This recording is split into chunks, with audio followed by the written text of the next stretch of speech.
Dans ce balado-là, on va parler des aînés en hébergement avec leurs besoins, leurs désirs, leurs réalités. On va se mettre à leur place, on va brasser nos valeurs, puis on va se demander, est-ce qu'on prendrait les mêmes décisions si c'était nous qui étions là? C'est une série de 10 balados qui va démontrer l'importance d'un virage à 180 degrés dans la philosophie d'hébergement de nos centres. Et si c'était moi? Le balado où on se met dans la peau d'un aîné en hébergement. Premier épisode, du milieu de soins au milieu de vie. Je me présente, je m'appelle Annick Leclerc, je suis conseillère cadre dans l'implantation de la nouvelle politique d'hébergement pour le CIS de la Côte-Nord, mais je suis surtout une grande passionnée par l'importance de cette implantation-là. Une autre passionnée, Audrey Lévesque, ma co-animatrice, qui est aussi chef d'unité pour la Maison des aînés et Maison alternative de Bécomo, elle aussi fièrement ambassadrice de la nouvelle politique d'hébergement. Allô Annick, vraiment contente d'être ici aujourd'hui.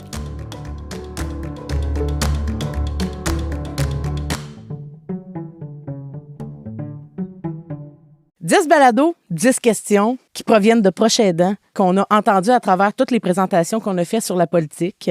Par la suite, on a consulté un groupe de proches aidants qui ont révisé ces questions-là. Donc, on a construit nos 10 balados en fonction de ça. Audrey, quelle est la première question du proche aidant? Oui, on va vraiment commencer par le début. Donc, la première question, c'est la politique d'hébergement, qu'est-ce que c'est? Oh là là, grande question. Oui. Pour commencer la réponse, en fait, je pense qu'on peut commencer avec un petit peu de contexte. En 2021, le ministère de la Santé et des Services sociaux a publié une nouvelle politique d'hébergement. Comment qu'elle s'est écrite, cette politique-là? C'est que l'Institut national d'excellence en santé et services sociaux, donc l'INES, a fait des recherches. Qu'est-ce qui se fait ailleurs? Qu'est-ce qui fait que les conditions de vie sont meilleures dans les hébergements ailleurs au Canada, ailleurs au monde? Ils ont fait une recension des écrits et tout ça. Donc, le ministère s'est vraiment basé sur les résultats de ces recherches-là pour voir comment on pourrait améliorer les conditions de vie des aînés en hébergement. Je pense aussi que la pandémie est venue mettre vraiment de l'avant qu'est-ce qui ne fonctionnait pas là, en hébergement et tout ça. Donc, cette politique-là est venue vraiment répondre à ces enjeux-là qui ont été soulevés pendant la pandémie, mais étaient déjà en écriture là, avant la pandémie. C'est comme ça que la politique est née. J'ai envie de bonifier Audrey en disant que c'est un document, en fait, qui découle du ministère, qui, selon moi, est un des plus beaux documents que j'ai vus du ministère. On sent vraiment le cœur dans cette politique-là. La personne qui a écrit, les personnes qui ont écrit cette politique-là étaient clairement proches d'un aîné où, c'est sûr, on le sent dans l'écriture de cette politique-là que ça touche vraiment le cœur. C'est pas une politique qui est écrite pour qu'elle soit tablettée, mais c'est une politique qui a été écrite pour qu'elle soit vécue. Selon moi, un des très beaux documents descendus du ministère là, par rapport à ça. Là. Tout à fait. Concrètement, qu'est-ce que ça veut dire, cette politique-là? Là, on dit que ça vient du cœur, mais c'est quoi que ça dit, en fait? C'est que c'est quand même une politique qui vient apporter un concept général sur l'hébergement. Fait que c'est pas... Ça décrira pas point par point qu'est-ce qu'il faut mettre en place comme une évaluation du ministère ou quelque chose comme ça, mais ça décrit vraiment une vision, une philosophie de où on veut s'en aller. Fait que je commencerai par un premier point qui est vraiment important, c'est qu'on veut s'en aller de des milieux de soins vers des milieux de vie. Actuellement, en hébergement, tu rentres là, il y a des chariots partout, c'est laid, c'est beige, c'est vert, c'est des longs corridors avec des chambres des deux côtés, il y a des postes de garde en plein milieu. Ça a l'air d'un hôpital. Fait que tu te sens pas comme chez toi dans ces espaces-là, ou en tout cas pour la plupart. On veut vraiment s'en aller à l'amélioration des milieux de vie, que les gens se sentent comme chez eux. Je pense que c'est ça le premier objectif, c'est que les gens se sentent comme à la maison. Donc, c'est sûr qu'avec, mettons, les maisons des aînés alternatives, on est vraiment... qui ont été développées en parallèle avec la politique. Ça a vraiment mis l'accent sur le milieu de vie. Donc, quand on va rentrer dans une maison des aînés alternatives, on voit vraiment que c'est pas des longs corridors avec des chambres des deux côtés. C'est du bois, c'est chaleureux, les couleurs qui ont été choisies, les espaces sont grands. C'est ça l'avantage aussi des maisons des aînés. On dit c'est beau, c'est quoi la différence? La différence, c'est les lieux physiques. C'est que la politique va être implantée autant en CHSLD qu'en maison des aînés alternatives, mais en maison des aînés, le milieu de vie a été construit avec la politique en tête. Fait que ça vient tout changer, ça vient faciliter l'implantation. Ce que je comprends de ça, Audrey, c'est que, tu sais, évidemment, on va pas demain matin tout mettre les CHSLD par terre pour construire des maisons des aînés. On va avoir une transition à faire avant d'en arriver à des bâtiments qui sont similaires aux maisons des aînés. Mais ce que je comprends aussi, c'est que la politique, elle va venir toucher les lieux physiques des CHSLD existants. Donc, ce qui représente plus un milieu de soins présentement devrait, avec le temps, s'améliorer physiquement pour ressembler, dans la mesure du possible, à un milieu de vie. Tout à fait. Il va falloir se trouver des stratégies pour que ça ressemble davantage à un milieu de vie. Donc, que ce soit avec des tapisseries, que ce soit avec des couleurs ces murs, différents meubles. Il va vraiment falloir se trouver des stratégies. C'est un enjeu particulier au CHSLD qu'on n'a pas à la Maison des aînés et Alternatives, c'est certain. Évidemment. Dans le fond, quand on parle de la politique d'hébergement, on parle vraiment d'une vraie vie quotidienne. Là, présentement, ce qu'on voit, puis on le voit pas par malveillance, c'est important de le spécifier, c'est pas de la malveillance, c'est quelque chose qu'on a appris toute notre vie. Tu vas à l'école présentement, que ce soit en soins infirmiers, que ce soit comme préposé aux bénéficiaires ou comme infirmière auxiliaire ou peu importe le titre d'emploi, tu apprends de cette façon-là comment interagir dans ces milieux-là. C'est des routes de travail qui sont généralement très strictes. Il y a des changements de culottes, il y a des bains. C'est quelque chose qui est très, très, très cadré. Il y a un début de chiffre, une fin de chiffre. Il y a un changement de chiffre. Puis, on roule comme ça pendant 24 heures sur 24. Puis, c'est de cette façon-là. On va le rouler à l'hôpital un peu de façon similaire en hébergement. Ce qui est, selon moi, l'endroit où il va falloir modifier, où la politique va venir attendrir un peu tout ça, là. Tout à fait. En courte durée, c'est correct d'avoir des routines et tout ça, mais je pense qu'en hébergement, actuellement, ce sont les résidents qui s'adaptent aux routines des employés, de la façon dont ça fonctionne, comment l'organisation du travail est faite. Il va falloir s'en aller vraiment vers, c'est nous, les employés, c'est nous, qu'il va falloir qu'on s'adapte au rythme des résidents, qu'on s'adapte à leurs habitudes de vie, qu'on s'adapte à leurs intérêts, à leur réalité. Donc, c'est vraiment vers là qu'on veut s'en aller avec la politique d'hébergement.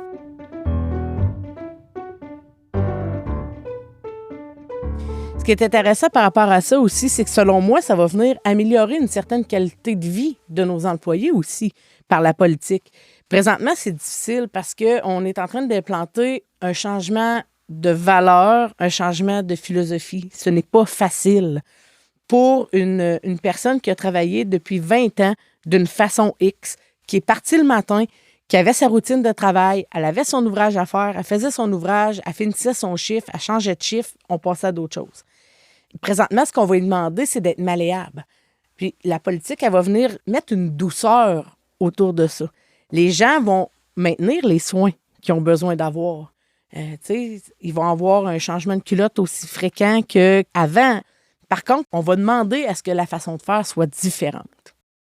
Au niveau de l'organisation du travail, peut-être ça va demander au début beaucoup plus, comme tu dis, l'adaptation et tout ça. Il n'y a personne qui aime ça, sortir de ses vieux souliers, là.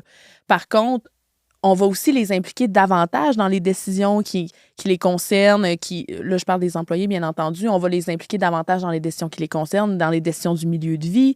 Je pense qu'ils vont se sentir aussi étant plus partie prenante de tout l'environnement. Ce qu'on veut, c'est se sentir comme dans un milieu familial où tout le monde a son mot à dire, tout le monde a sa part, peut apporter quelque chose dans le milieu de vie. Donc, je pense que les employés aussi, à la fin de l'implantation, quand tout ça va être rodé, vont se sentir beaucoup mieux au travail, en fait, là. Tu sais, j'entends déjà là, nos réfractaires là, par en arrière dire « Ah, ça, c'est bien du monde de bureau qui ont pensé à ce genre d'affaires-là. Ça paraît qu'ils sont pas sur le terrain. Ça paraît qu'ils n'ont pas du monde à s'occuper. Ça paraît tout ça. » Moi, je continue de toujours dire pourquoi les gens courent en hébergement alors que ces gens-là sont là 24 heures sur 24, 7 jours sur 7, 365 jours par année. Qu'est-ce qui est si urgent, mis à part le fait de terminer son chiffre puis de retourner chez eux ou de commencer son chiffre? Il y a une urgence d'agir qui vient avec un épuisement qui est questionnable. Tout à fait. Faut arrêter de penser faut absolument que je fasse toutes mes tâches avant 3 heures parce que l'équipe de soir va être en maudit après moi parce que je lui ai laissé des tâches. On est une équipe de travail. On s'adapte au rythme du résident. Puis si je laisse des tâches à l'équipe de soir parce que j'ai fait autre chose avec mon résident pendant le jour, c'est comme ça que ça va être, puis il faut que ça soit acceptable. Fait qu'on va vraiment falloir changer la façon dont on voit le travail aussi. La nuit, il y a peut-être des choses qui faisaient de soir avant puis qui vont faire de nuit. Ils ont plus de temps la nuit, les résidents dorment pour la plupart. Peut-être qu'il va en avoir de moins en moins qui vont dormir la nuit. Pas de moins en moins, mais je veux dire, il va en avoir peut-être de plus en plus qui vont rester réveillés ou qui vont se coucher tard, ce qu'on voit moins actuellement. Mais, tu sais, peut-être que la nuit, ils vont avoir des tâches autres qu'ils font actuellement. On parle d'un changement de culture, on parle d'un changement de philosophie. Ça va venir avec beaucoup d'adaptations, autant pour le résident, autant pour l'employé, autant pour les directions, l'ensemble des directions. Et ça va venir aussi avec énormément d'adaptations pour les instances. Quand on parle, exemple, des tâches, des descriptions de tâches au point de vue syndical, il y a quelque chose qui est très assis sur voici la description de tâches d'un préposé aux bénéficiaires, voici la description de tâches d'une infirmière. La politique, elle va demander une souplesse par rapport à ça. On va parler de la MAPAC au niveau des activités culinaires, par exemple. Bon, ben, on va favoriser que Mme Ginette vienne faire du pain avec sa mère parce qu'elle a fait du pain toute sa vie. Donc, on va lui donner l'opportunité de pouvoir poursuivre ces activités-là et de pouvoir la maintenir le plus longtemps autonome dans les activités et dans les intérêts qu'elle avait. La politique, elle va vraiment venir aussi enrober l'aspect d'une vie quotidienne. J'adore donner mon exemple du gin. Parce que la politique, c'est un changement de culture, mais c'est pas un changement de culture qui va être là pour 2 ans puis qu'on va tabletter. C'est un changement de culture, un changement de philosophie qui va être là pour l'avenir. Le résident de demain, c'est qui? C'est nous, c'est nos frères, c'est nos sœurs, c'est nos oncles, c'est nos tantes, c'est notre mère, évidemment. Le rythme de vie qu'on a, nous, présentement, bon, ben, il va se représenter en hébergement aussi. Le vendredi soir, quand on revient de notre semaine de travail, qu'on est fatigué, puis qu'on se prend un bon gin du Québec, parce qu'on en a plein des bons au Québec, on se prend un bon gin du Québec, puis on partage ça en 5 à 7 avec nos amis, bien, du moment où tu arrives en hébergement, c'est comme si toute cette vie-là n'existait plus, puis on te demande de rentrer dans un cadre institutionnel. Que tu prends ton bain à 7 heures, que tu te couches à telle heure, que tu te lèves à telle heure, que tu fais un changement de culotte à telle heure, que tu fais ci à telle heure, si tu tombes, tu as un protocole de chute, si tu fais ci, tu as ça. Il y a tout cet aspect-là qu'on impose à quelqu'un qui rentre en hébergement. Mais le résident de demain, qui est pas très loin, hein, on s'entend, là, quand on parle du résident de demain, je vous parle pas dans 20 ans, là, je vous parle de demain, là, dans un avenir très rapproché. On va avoir une orientation sexuelle différente, on va avoir une culture différente, on va aussi avoir des religions différentes, des pratiques différentes. Donc, c'est tout ce changement-là. Ceux qui regardent l'avenir en hébergement et qui ne voient pas le positif, c'est à travers la politique qu'on va le retrouver. Tout à fait. Puis on peut donner l'exemple aussi de quelqu'un qui a travaillé de nuit toute sa vie, qui arrive en hébergement, puis qui doit maintenant dormir la nuit comme tout le monde, puis qui doit se lever le matin de bonne heure. Ça peut vraiment dérégler. Il y en a qui ont une qualité de sommeil très appauvrie parce qu'on les laisse pas avoir l'horaire de sommeil qu'ils ont besoin, qu'ils veulent. C'est comme si on n'est plus un adulte quand on rentre en hébergement. On est redevenu un enfant. On nous dicte notre routine de vie, qu'il faut qu'on ait, qu'est-ce qu'on mange, quel loisir qu'on doit avoir. Donc, il faut vraiment s'enlever ça de la tête. Les aînés, c'est des adultes qui ont un mot à dire sur toute leur vie. Il faut qu'ils puissent continuer à vivre comme ils le faisaient à la maison. Quand tu parles de ça, puis tu dis un adulte, c'est un aîné, c'est un adulte, ça m'amène à aborder le sujet un peu de l'inaptitude. Puis ça, c'est vraiment quelque chose que la politique va venir aussi donner des outils aux gens pour pouvoir permettre à l'aîné de choisir qu'est-ce qu'il a envie de choisir. C'est pas parce que tu es inapte à vendre ta maison ou que tu es inapte à gérer ton compte bancaire que tu es inapte à choisir si tu veux manger de la purée de pommes avec une pilule dedans ou pas. Que tu es inapte à dire non, j'ai pas envie de jouer au bingo. Que tu sois une personne grabataire ou pas, au moment où tu es encore capable, ne serait-ce que par tes yeux, de nous transmettre ton désir, c'est ton opinion à toi et ton désir à toi et ce sont tes droits de pouvoir choisir encore. Tout à fait, Annick, tu parles de droits, puis moi, c'est sûr que c'est ma mission de vie, le respect des droits là, des résidents et de tout le monde, en fait.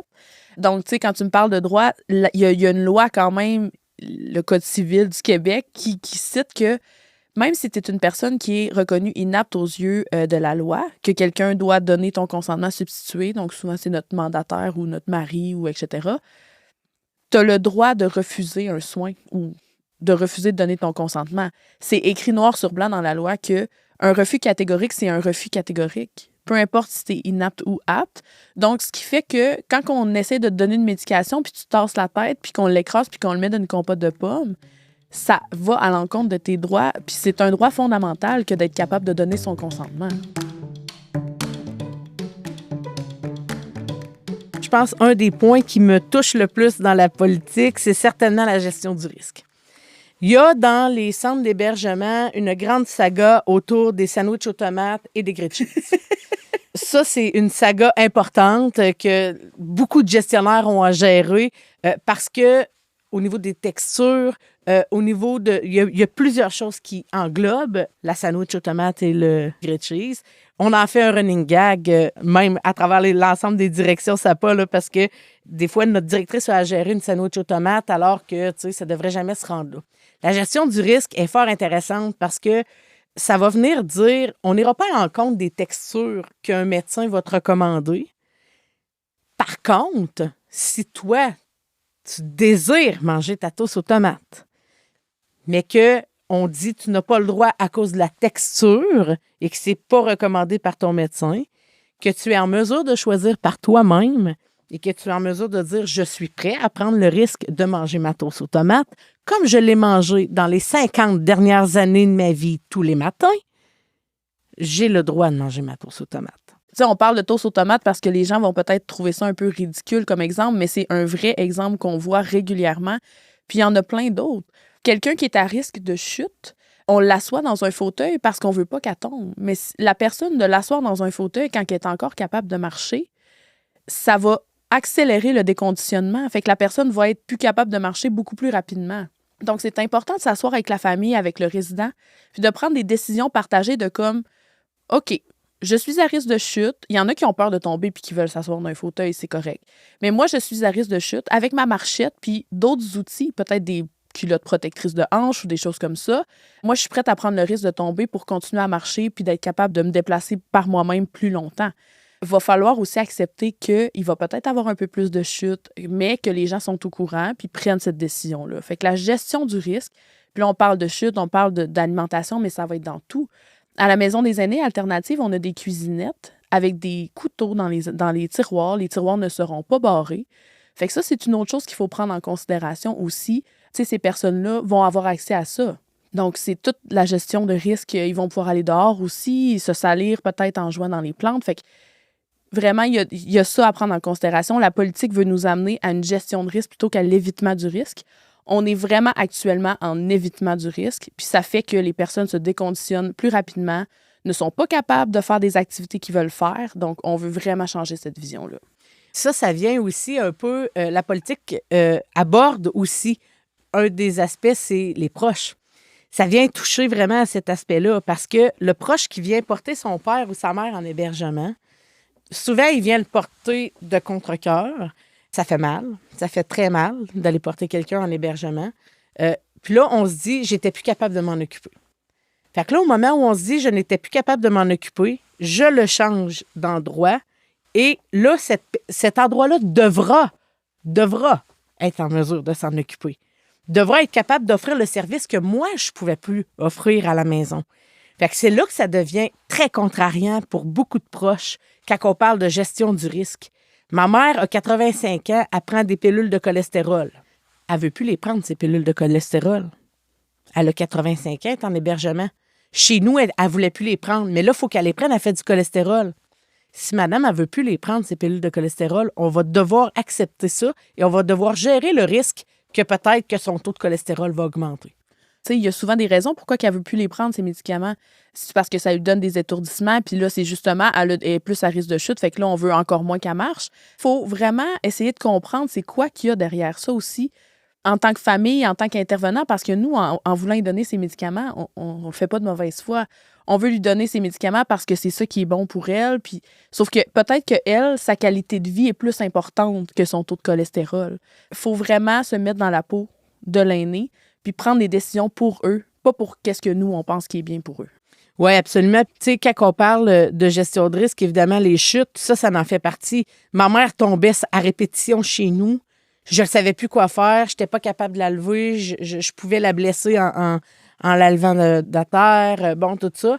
C'est sûr que si elle s'en va en hébergement, je m'attends à ce qu'elle ne tombe pas, ma mère. Mhm. Mais ça, c'est toute une approche qu'il va falloir travailler avec les proches aidants à travers la politique, puis leur expliquer que selon le désir de la mère, si elle veut maintenir son droit de marcher, si elle veut continuer d'essayer, ça ne veut pas dire qu'on ne va pas l'outiller. Ça ne veut pas dire qu'on ne mettra pas un ergo, par exemple, qu'on ne mettra pas une physio, qu'on ne mettra pas des choses en place pour venir l'accompagner dans ce désir-là. Puis ça va venir aussi toucher tout l'aspect des ordres professionnels.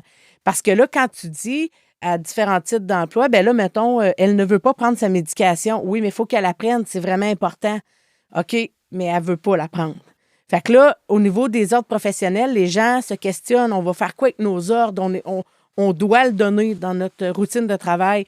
Ou quand on va arriver, par exemple, avec les textures, la gestion du risque de la sandwich aux tomates, bon, bien, la personne rendue au stade où elle est en mesure de nommer qu'elle veut manger sa sandwich aux tomates, il y a un titre d'emploi qui a mis dans un dossier que la texture n'était pas bonne pour cette personne-là, puis que ça pouvait causer de l'étouffement. Bon, mais là, c'est qui prédomine dans tout ça? Il y a toute une éducation à faire au niveau de la gestion du risque, au niveau de cette nouvelle philosophie-là dans son ensemble, là. Audrey Lévesque, encore un plaisir de partager cette passion-là avec toi. Merci beaucoup. Oui, merci à toi, Annick. C'était vraiment fort intéressant. Dans le prochain épisode, comment on met en place cette politique-là dans nos institutions? Cette série est présentée par le Centre intégré de santé et de services sociaux de la Côte-Nord. Merci au ministère de la Santé et des Services sociaux pour son soutien.